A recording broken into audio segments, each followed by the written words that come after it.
Les gars, on se retrouve pour le débrief entre le Real Madrid et la Real Sociedad. Une victoire 1-0 du Real Madrid. Une victoire que tu peux appeler méritée, même si t'as pas été très bon, même si tu t'es fait bouffer au milieu de terrain. Mais un scénario made in Real Madrid avec un but made in Real Madrid. On n'est pas bon, on n'est pas très bon, on n'est pas très conquérant. On n'a pas trop la maîtrise du ballon. Sur une de nos seules actions du match, un renversement de Tchouaméni sur Kieravaral qui déborde côté droit, un centre première intention sur Arda Güler, sa première titularisation avec le Real Madrid. Son premier match, son premier vrai match, son premier gros match, gros test. Il marque un but, première intention aussi, pied droit, petit pont sur Alex Remiro, le seul but du match. Arda Güler qui a lui été élu MVP, qui en 80 minutes a marqué 2 buts, autant que Pedri en 1110 minutes ou en 1100 minutes. Ça annonce du bon pour l'avenir. On espère que Güler aura sa chance. On espère que Ancelotti laissera Güler jouer. Dommage qu'Ancelotti fasse sortir Güler aussitôt vers la 70e. On sait que, on a vu la composition que je vais vous afficher juste là. Il y a eu énormément de changements, énormément de turnovers, ce qui est logique. En attendant le déplacement au Bayern Munich à l'Allianz Arena pour la LDC, la demi-finale aller, il y avait énormément de remplaçants. Dans ce match, clairement, il y a peut-être Tchouaméni qui sera titulaire contre le Bayern Munich, sinon aucun joueur ne sera titulaire, je pense. Cabral qui normalement aurait dû être titulaire et suspension de carton jaune, donc il ne sera pas là. Mais ouais, dans cette équipe, il y a eu énormément de changements, énormément de joueurs qui n'avaient pas joué depuis longtemps en tant que titulaire. Mais voilà, les joueurs manquaient de repères. Certains joueurs, je pense énormément à Fran Garcia qui s'est fait bouffer, mais bouffer par Kubo. Franchement, c'était terrible. Il s'est fait mais balader, même par Kubo, même que ce soit en fait, par tout le monde. Il s'est fait mais bouffer dans le dos. Il était vraiment, je crois, c'est peut-être pas un de ses pires matchs, mais honnêtement, il était exécrable. Il manque évidemment de rythme, il manque de temps de jeu. Et ça s'est vu parce qu'il n'a pas été bon. Il s'est fait bouffer dans tous les duels. Franchement, je ne sais même pas s'il a gagné, s'il a remporté un duel défensif offensivement, qui est quand même une grosse qualité. Il n'a pas apporté grand-chose. Ouais, un des pires Maven ce soir. Tout comme Ceballos, qui a été mais fantomatique en première mi-temps. Franchement, ouais, Ceballos en première mi-temps, ça a été mais cata. En fait, il a été fantomatique. Il n'a pas existé. Comme à peu près tout le milieu de terrain du Real Madrid en première mi-temps, ça a été un peu mieux en deuxième mi-temps. Mais première mi-temps, le milieu de Sociedad nous a vraiment très fait mal. Que ce soit Zubimendi dans la récupération, que ce soit Merino, Zubeldia, etc. Franchement, il relançait proprement, c'était beau, ça trouvait du jeu combiné. Tout ce qu'on n'a pas réussi à faire dans ce match, clairement, même si en deuxième mi-temps, ça a quand même été un peu mieux. Mais ouais, franchement, on n'était pas dans le rythme du match. On jouait à contre-temps, on jouait dans un faux rythme. Heureusement que Güler marque, heureusement qu'on a sur une belle action, sur ouais, 3 passes, hein. Ben non, même pas, ouais, 2 passes dans 2 passes en une action et on gagne ce match, on met un but. La Sociedad n'a pas été très dangereux certes, mais ils ont eu la maîtrise du ballon, ils ont eu la possession, ils ont eu ouais ils n'avaient pas eu de gros momentum, mais le jeu était partagé. De temps en temps on avait le ballon, de temps en temps c'était eux. Ils ont laissé un peu de zèle en deuxième mi-temps, ce qui nous a permis de poser un peu le jeu de temps en temps et de trouver 2 fois quelques petites transversales, quelques petites verticales que Rossello pouvait dévier ou ça allait sur le côté. Mais ouais, c'était pas un grand Real Madrid ce soir, ce qui est logique, hein. Dans cette équipe, tu as Fran Garcia qui manquait énormément de temps de jeu, Militao qui faisait son premier match, son deuxième match titulaire de la saison. Son premier, c'était le premier match de la saison en août contre Bilbao, il me semble, où il s'est blessé. T'avais Ceballos qui manquait cruellement de temps de jeu. T'avais ouais, Rossello quand même qui a joué. Mais ouais, Ceballos, Fran Garcia et Kepa, il manquait énormément de temps de jeu. Et Militao aussi. Militao, c'est quand même mieux adapté et a mieux joué que Fran Garcia et Ceballos qui ont tous les deux été quasiment fantomatiques et très très mauvais. Mais Kepa qui lui, on ne peut pas lui reprocher grand-chose parce qu'en fait, la Real Sociedad n'a quasiment pas attaqué. Enfin, ils ont eu quelques actions, mais ils n'ont pas de grosses actions. Je me rappelle que d'une frappe de l'extérieur, 30 secondes après la deuxième mi-temps, je crois que c'est Tourientes, ouais, Tourientes sur son côté droit qui a fait énormément de mal aussi à Fran Garcia. Ben là, il y avait une belle frappe extérieure.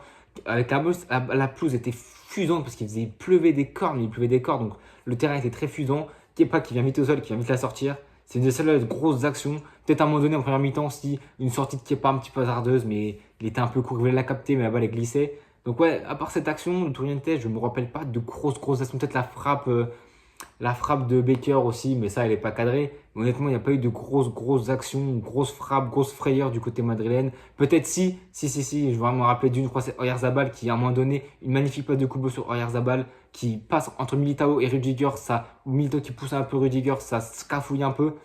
Et belle palle piquée de Oyarzabal et c'est Rudiger qui a dégagé la tête parce que Kepa était beaucoup trop avancé. S'il n'y a pas Rudiger, il y a but clairement parce que Kepa était beaucoup trop avancé et la piquée de Oyarzabal allait dans le but clairement. Franchement, je pense qu'elle allait vraiment dans le but. Kepa était vraiment trop avancé. J'ai pas compris son placement. Mais Rudiger, heureusement qu'il était là, il était rentré. Mais ouais, sinon, Il n'y a pas eu de gros faits de jeu, à part peut-être ce but trouvé de la Sociedad qui pour moi est 100% mérité. Il y a un faute, hein, je crois que c'est le numéro 7, je crois que c'est Tourientes qui fait faute sur Tchouaméni. Logique, Tchouaméni s'apprête à lancer pied droit, Tourientes qui touche le pied droit de Tchouaméni. Je vais vous mettre l'image arrêtée, même si on peut tout et rien dire sur l'image arrêtée. Pour moi, il y a faute, clairement. Pour moi, il n'y a même pas de scandale à ça, parce qu'il y a faute, clairement, la VAR est revenue. Il y avait but à la fin, Kubo qui marque un super but, et il est plein de sang-froid, plein d'efficacité. Au final, le but ne compte pas. Il a cloué pas, mais au final, le but ne compte pas, car la VAR a appelé l'arbitre. L'arbitre avait autorisé ce but. On va parler après de l'arbitre, mais l'arbitre avait autorisé ce but. Heureusement que la VAR est intervenue, mais c'est logique, but refusé. En parlant de l'arbitre qui a été complètement perdu dans ce match. Et des deux côtés, hein, franchement, il y a eu des fautes. Tchouaméni, normalement, il repart de ce match avec un carton jaune et c'est bien gentil parce que, franchement, il aurait pu mériter un carton rouge parce qu'il fait beaucoup de fautes dans ce match. À un moment donné, si c'est qui la main, j'avais oublié ça. Brahim Diaz qui me fait une super balle piquée, une super ouverture pour Tchouaméni qui va dans la profondeur, mais sauf qu'il y a la main. Je crois de Tourientes encore qui était dans tous les coups. Il y avait main de Tourientes, l'arbitre était juste à côté, il n'a pas vu. C'est vrai que là, j'étais un peu médisant sur là en direct, mais je me suis dit, quand même, la main, elle est vraiment de derrière. Il y a main, pour moi, il y a main incontestable. Si c'est dans la surface, la VAR l'appelle et c'est pénalty tous les jours. Mais quand l'arbitre est un peu caché par le corps de Tourientes, parce que la main vient vraiment de derrière et l'arbitre est vraiment derrière. Et ça ne me choque pas qu'il n'ait pas vu, même si quand même, normalement, tu dois le voir. L'assistant doit voir ça, mais il n'a pas appelé. Mais ouais, sinon, il n'y a pas eu de gros faits de jeu, à part l'arbitre qui n'a pas été très bon dans les deux côtés. Mais ouais, sinon, un match, tu ne peux pas tirer de conclusion trop hâtive parce que évidemment l'équipe était complètement remaniée, l'équipe a complètement tourné. Tu peux pas. C'est l'équipe, parce que là, on se rapproche du titre, clairement. On est 33e journée, il reste 6, 5, 6, 7. Il reste 6 journées, on a 14 points d'avance parce que le Barça jouera demain, je crois, contre Valence ou c'est après-demain. Le titre se rapproche, le titre est quasiment bouclé. Il est bouclé depuis le Classico, hein. Mais bon, on va attendre un peu les journées passées. Je crois dans 2-3 journées, si on fait que des victoires, le Barça ne pourra plus nous rattraper. Mais je pense que ça va être une occasion que pour les petits jeunes, que ce soit Nico Paz, que ce soit Mario Martin, que ce soit Güler, que ce soit tous les jeunes qui n'ont pas l'occasion de s'exprimer, ou même les Fran Garcia, etc. On sait qu'Ancelotti, même s'il n'aime pas faire tourner, je pense qu'il va faire tourner pour les gros matchs de LDC, l'aller et le retour de la demi-finale. Et peut-être si on va en finale, il va faire tourner. On a la Liga, elle est entre nos mains, 14 points d'avance à 6, 5, 6 journées de la fin. C'est l'occasion de faire tourner, c'est l'occasion que tu vois, tu as fait tourner, on n'a pas été bon, on n'a pas été excellent, mais on a fait le minimum, on a fait le travail syndical et on a eu fait preuve de pragmatisme et on s'est imposé dans ce match. Même en faisant tourner, on s'impose contre la Sociedad qui était 6ème, qui n'avait pas perdu 2 matchs depuis 5 journées, qui était sur 3 victoires et 2 nuls. Donc ouais, ils étaient très bien revenus, on leur casse leur dynamique. Mais c'est de bon augure, je pense, même si il manquait beaucoup de rythme. On l'a vu avec des joueurs qui manquaient énormément de rythme, énormément de temps de jeu. Donc c'est logique qu'on manquait vraiment de rythme, qu'on jouait à la fois sur un faux rythme, que la Real Sociedad nous a un peu baladé, qu'ils avaient beaucoup de ballon, mais qu'ils n'avaient pas grand-chose finalement. Au final, on se sort bien sur une belle victoire. Ça va nous mettre de bon augure pour la Bayern Munich. Un match où il va falloir être évidemment là dans les impacts, dans les duels. On sait qu'Ancelotti a fait rentrer Rudiger, Camavinga, Valverde, que j'ai eu très peur à un moment donné, il se tient la cheville. 5 secondes après qu'il rentre, il se tient la cheville. On espère que c'est pas trop grave. Vinicius qui rentre aussi, donc il a fait rentrer les titulaires qui seront là contre le Bayern Munich, je pense. Rodrigo n'est pas rentré, il me semble. Donc, mais il était un peu sur la feuille de match, je crois. Hein. Je ne l'ai même pas vu sur le mode d'un remplaçant. Bellingham non plus n'était pas sur la feuille de match. Mais ouais, il a fait rentrer pour qu'il prenne du rythme, etc. On espère que ça se passera bien contre le Bayern Munich, je n'en doute pas. Mais c'est l'occasion pour des jeunes et pour des joueurs qui jouent moins comme Ceballos, Fran Garcia, etc. de gratter du temps de jeu, de prendre un peu de rythme sur cette fin de saison. On sait que Ceballos, ça annonce plus un départ.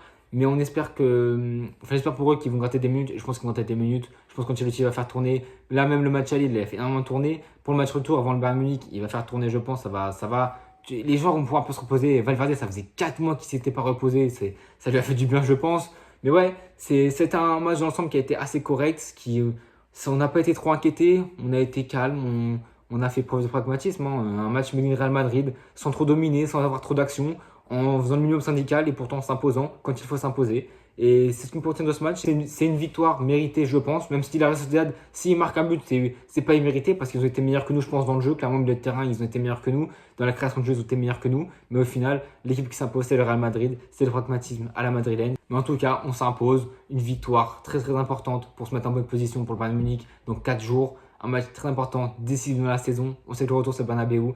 Il va pas falloir se rater. Les joueurs n'ont pas d'excuses. Les joueurs se sont reposés. Il n'y a plus d'excuses. À un moment donné, il faut attaquer ce match et il va falloir être décisif. On a 14 points d'avance. La Liga est terminée. Maintenant, la tête est focalisée en Ligue des Champions. Et on espère remporter la Coupe au Cannes cette année, la 15e peut-être.